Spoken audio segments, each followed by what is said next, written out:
না, আমার মনে হয়নি। কারণ মানুষ জীবনে পরিস্থিতি অনুযায়ী কিছু কিছু কাজ করতে বাধ্য হয়। পরিস্থিতি অনুযায়ী মানুষকে তার তখনকার কার্য নির্বাচন করতে হয়। সেই অনুযায়ী মানুষের রিয়াক্ট করতে বাধ্য হয়, সেই কাজ করতে বাধ্য হয়। আর সেদিন সেখানে যা যা ঘটেছিল, যেরকম ভাবে ঘটেছিল, সেটা পরিস্থিতি অনুযায়ী ঘটতে বাধ্য ছিল। আপনি কি বাধ্য হয়ে ইমন মুখার্জিকে বিয়ে করেছিলেন? সেদিনকার ঘটনার নিরিখে অনেকটা ওরকমই ছিল। আচ্ছা, আপনার মনে হয় না মানে বিয়ের মতো এরকম পবিত্র একটা ব্যাপারে, সারা জীবনের ব্যাপারে বাধ্য হয়ে কিছু করা উচিত নয়? সেদিন নিশ্চয় আমার সেরকম মনে হয়নি, তাই আমি কাজটা করেছিলাম। আপনি অন্যায় করেছেন। ইওর অনার, আমার বিপক্ষীয় বন্ধু বোধহয় অলরেডি নার্ভাস ফিল করছেন। উনি বুঝে গেছেন যে এই কেসটা আর ভালো করে এগিয়ে নিয়ে যাওয়া সম্ভব নয়, তাই উনি এখন আমার ক্লায়েন্টকে অ্যাটাকের পদ্ধতি বেছে নিয়েছেন। ইওর অনার, আমি দুটো কথা বলতে চাই। প্রথম কথা, রণজয় চ্যাটার্জি সেদিন কি অন্যায় করেছিলেন তার ভিত্তিতে তো কোনো অভিযোগই দায়ের হয়নি। তাহলে আজকের বিচার বা শাস্তি প্রদান কোনোটাই সেই অভিযোগের ভিত্তিতে হবে না। আমি আপনার কাছে রিকোয়েস্ট করছি আমার বন্ধুকে পরামর্শ দিতে যে উনি যাতে এই কেস রিলেটেড প্রশ্নগুলোই করেন। অহেতুক ইতিহাস ঘেটে এবং নিজস্ব কমেন্ট পাস করে কোর্টের সময় নষ্ট হচ্ছে বলে আমি মনে করছি। ইওর অনার, মিস মধুপর্ণা, আপনি আপনার আজকের কেসের জন্য যা যা প্রশ্ন করার প্রয়োজন সেইগুলি করবেন, কিন্তু আপনি আপনার কোনো মন্তব্য বা কোনো রকম মত প্রকাশ করার চেষ্টা করবেন না। Thank you.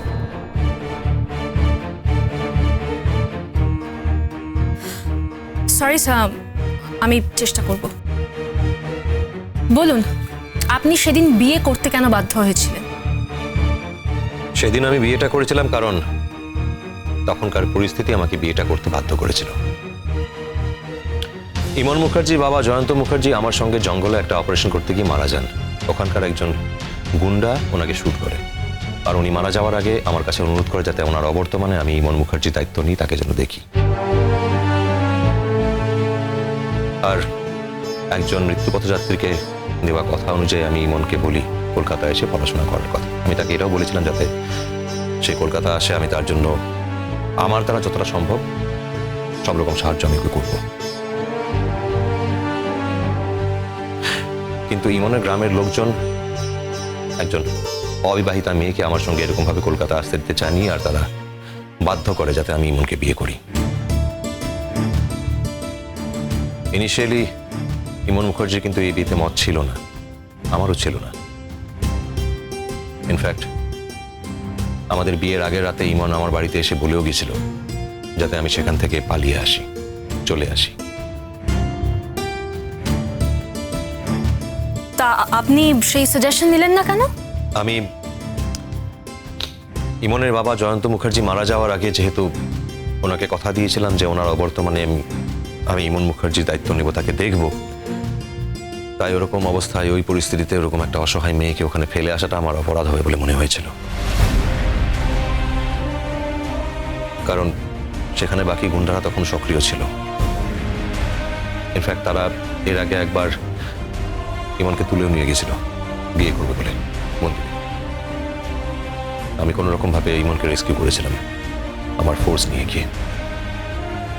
তাই এত কিছু ঘটে যাওয়ার জন্য আমি আর এরপরে ইমনকে সেখানে ফেলে রেখে আসতে চাইনি। রূপকথাকে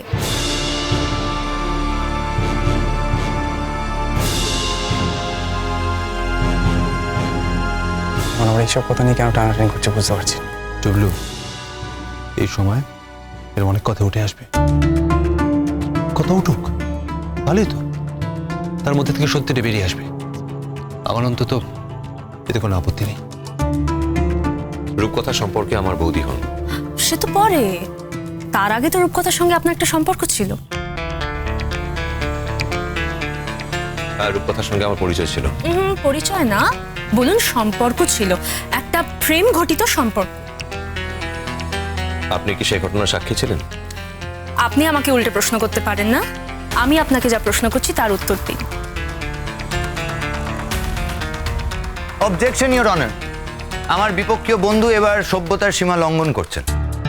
মিস্টার রণজয় চ্যাটার্জির সাথে রূপকথা দেবীর আদৌ কোনো প্রেম ঘটিত সম্পর্ক ছিল কিনা তার কি কোনো প্রমাণ আছে? যদি থাকে আমি ওনাকে আদালতে দাখিল করতে বলছি। অবজেকশন ইওর অনার, প্রত্যেক মুহূর্তে আমার কাজে যদি আমার বিপক্ষীয় বন্ধু এইভাবে বাধা দেন তাহলে তো আমার পক্ষে কাজটা এগিয়ে নিয়ে যাওয়া খুব কষ্টকর। রূপকথা দেবীর সঙ্গে মিস্টার রণজয় চ্যাটার্জির একটা সম্পর্ক ছিল এবং সেই সম্পর্কটা প্রেম ঘটিত, যার ফলে ইমন মুখার্জিকে বিয়ের পর অনেক লাঞ্ছনা, অনেক অপমান সহ্য করতে হয়েছে। সত্যি না মিথ্যে? এটা সত্যি, আমার রূপকথার সঙ্গে পরিচয় ছিল এবং সেই পরিচয়টা বিয়ে অবধি করাতে পারতো, এই সম্ভাবনা উড়িয়ে দেওয়া যায় না। এ কথাটা কিন্তু সত্যি। আচ্ছা, আপনি ইমনকে বিয়ের দিন ঠিক কি বলেছিলেন আপনার মনে আছে? মনে আছে। গুড, বলুন কি বলেছিলেন। আমি ইমনকে বলেছিলাম যে ব্যবহারিক জীবনে আমরা স্বামী স্ত্রী হলেও কিন্তু আসলে আমাদের মধ্যে স্বামী স্ত্রীর কোনো সম্পর্ক থাকবে না, কারণ এই বিয়েটাকে আমি মন থেকে মানি না এবং ইমনকে দেওয়ার মতো সত্যি আমার কাছে কিছু নেই। আমি অলরেডি অন্য একটা জায়গা কমিটেড। ইমন মুখার্জি আমার কথাটা শোনার পরে সে কথাটা অ্যাকসেপ্ট করে নিয়েছিলেন এবং তিনি বলেছিলেন যে তিনি ওই বিয়েটাকে বিয়ে বলে মানেন না, এটা একটা ডিল, আর যেদিন উনি জীবনে স্বাবলম্বী হতে পারবে সেদিন এই সম্পর্ক ছেড়ে উনি বেরিয়ে যাবেন। রাইট স্যার, বিয়ের রাতে কোনো মেয়েকে যদি এই ধরনের কথা শুনতে হয় তাহলে নিজের সম্মান রক্ষার্থে তার পক্ষে কি অন্য কিছু বলা সম্ভব? অবজেকশন ইওর অনার, এখানে আমার বিপক্ষীয় বন্ধুর সেলফ অ্যানালিসিস শোনাচ্ছে আমার ধারণা ইমন দেবী এজলাসে আছে। ইমন দেবীর কাছে মানে আপনি যদি পারমিশন দেন তাহলে আমি নির্দিষ্ট কিছু প্রশ্ন করতে চাই, তাহলে বোঝা যাবে যে তার মানসিকতাটা কি ছিল। আমি কি প্রশ্ন করতে পারি? করতে পারেন। ইমন মুখার্জিকে ডাকা হোক। Thank you. ইমন মুখার্জিকে কাঠগড়ায় আসার জন্য অনুরোধ করা হচ্ছে।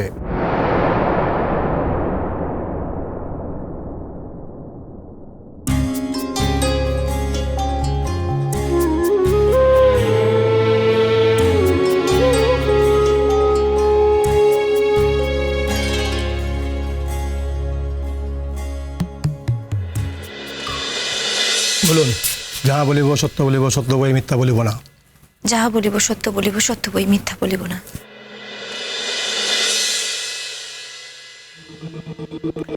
ইমন দেবী, মিস্টার রণজয় চ্যাটার্জি আপনাকে যে কথাটা বলেছিলেন সেই কথাটা আপনি কতটা অ্যাকসেপ্ট করতে পেরেছেন? আর তার উত্তরে আপনি যে কথাটা বলেছিলেন সেটা কি আপনার মনের কথা ছিল নাকি উনি ওরকম ধরনের একটা কথা বলেছিলেন বলে আপনাকে এই কথাটা বলতে হয়েছিল, কোনটা? আমি অবাক হয়ে গিয়েছিলাম যখন মিস্টার রণজয় চ্যাটার্জি আমাকে এই কথাটা বলেছিলেন। খুবই অদ্ভুত লেগেছিল কথাটা, এটা ঠিক। ঠিক তেমনই আমি যে তখন বিয়েটা করতেও চাইনি, এই কথাটাও ঠিক। আমি সত্যি চাইনি যে বিয়েটা হোক। আমি এত তাড়াতাড়ি সংসারের মধ্যে ঢুকতে চাইনি। আমি চাইনি বিয়ের বন্ধনে আবদ্ধ হয়ে যেতে। আমি লেখাপড়া করতে চেয়েছিলাম, আর সেই জন্যই আমি সেই দিন মিস্টার রণজয় চ্যাটার্জিকে যা যা বলেছিলাম সবটাই আমার মনের কথা ছিল। আমি এটাও ভেবেছিলাম যে নিজের পায়ে একবার দাঁড়িয়ে গেলে আমি ওই বাড়ি থেকে বেরিয়ে যাব।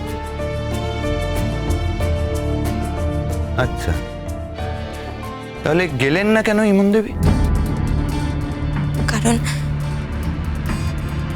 ওই বাড়িতে থাকতে থাকতে ওই মিথ্যে সম্পর্কটা আমার কাছে সত্যি হয়ে গিয়েছিল। শুধু আপনার কাছে? আমি তো ভেবেছিলাম মিস্টার রণজয় চ্যাটার্জির কাছেও সম্পর্কটা সত্যি হয়ে গিয়েছিল, কিন্তু এখন বুঝতে পারছি আমার পুরো ধারণাটাই ভুল।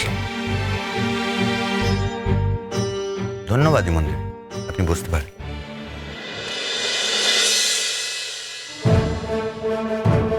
ইওর অনার, আমরা ইমন দেবীর কাছে সত্যিটা জেনে ফেলেছি। আমার ধারণা যে আমার বন্ধুর আর নিজস্ব অ্যানালিসিসের প্রয়োজন হবে। Thank you.